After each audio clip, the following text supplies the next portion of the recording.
Ninth class का हमारा chapter है एटम्स और मॉलिक्यूल्स, साइंस का थर्ड चैप्टर नाइन्थ क्लास का।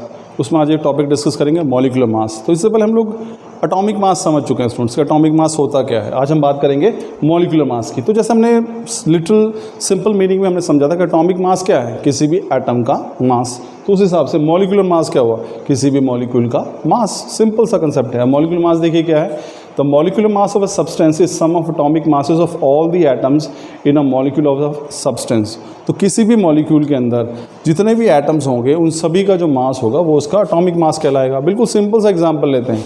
जैसे हमारे पास अगर मैं बात करूं यहाँ पे, अब यहीं से एग्जांपल ले लीजिएगा। अब देखिए हाइड्रोजन की अगर हम बात करें, ये मॉलिक्यूल का मास है।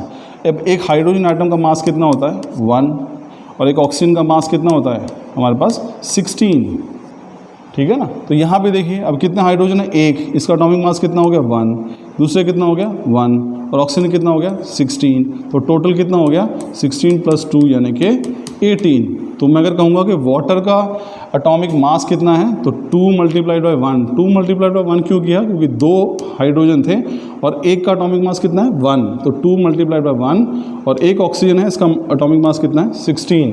तो 16 + 2 ये कितना हो गया 18 हो गया। So this is the molecular mass of water. तो मॉलिक्यूलर मास सिंपल क्या है, जब हम सभी एटम्स जिससे कोई मॉलिक्यूल मिलकर बना है और उसके सभी एटम्स के मास को जोड़ दें तो वो बन जाता है molecular mass. And it is also expressed in terms of unified mass के फॉर्म में करते हैं। अब देख लीजिए यहाँ पे, अब देख सकते हैं हाइड्रोजन है, इसका एटॉमिक मास 1 है, कार्बन का 12 होता है, नाइट्रोजन का 14 होता है, ऑक्सीजन का 16 है, सोडियम का 23 है, सल्फर का 32 है, क्लोरीन का 35.5 है, कैल्शियम का 40 है। अब यहीं से देख लेते हैं स्टूडेंट। सपोज करो, अब देखिए यहाँ पे दो का एग्जांपल लेता हूँ, आपको समझ में आएगा। सपोज करो मैं यहाँ पे दो चीज़ें कंसिडर करता हूँ, एक मेरे पास है कार्बन और दूसरा हमारे पास है ऑक्सीजन। अब सोचो कि ऐसे कंपाउंड का नाम बताइए जो कि कार्बन और ऑक्सीजन को मिलकर बना है। अब मान लेते हैं वो एग्जाम्पल, सबसे सिंपलेस्ट एग्जाम्पल कौन सा है, कार्बन डाइऑक्साइड, ठीक है ना। अब देखिए एक कार्बन का एटॉमिक, यहाँ पे एक कार्बन है और 2 ऑक्सीजन है, तो एक कार्बन का एटॉमिक मास कितना है 12, ठीक है। अब यहाँ पे 2 ऑक्सीजन है प्लस ऑक्सीजन का एक का मास कितना है 16, लेकिन यहाँ पे ऑक्सीजन कितने हैं 2, तो 2 × 16, तो ये कितना हो गया 12 + 32 और ये हो जाएगा 44U। तो कार्बन डाइऑक्साइड का मॉलिक्यूलर मास कितना है 44 यूनिफाइड मास। तो आपने ये टेबल को ध्यान रखिएगा, इस टेबल को, और यहाँ पे जितने भी आपको एटॉमिक मासेस दिए हैं, तो जब आपने मॉलिक्यूलर मास निकालना है उसको सिंपली आप ऐड कर लीजिए।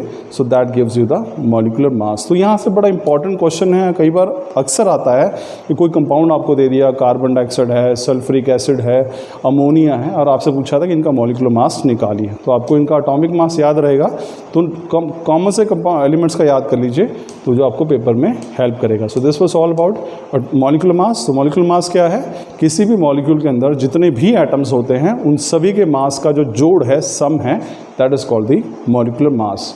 वाटर एग्जाम्पल है, इसमें 2 हाइड्रोजन है, एक ऑक्सीजन है। एक हाइड्रोजन का एटॉमिक मास 1 है, तो 2 का हो जाएगा 2, एक ऑक्सीजन का एटॉमिक मास 16 है, तो 16 और 2 ये हो जाएगा 18। इसलिए वाटर का जो मॉलिक्यूलर मास है वो कितना है 18U, यानी कि 18 यूनिफाइड मास। तो ये था स्टूडेंट्स हमारा topic molecular mass. I am sure आपको समझ में आएगा। Thank you.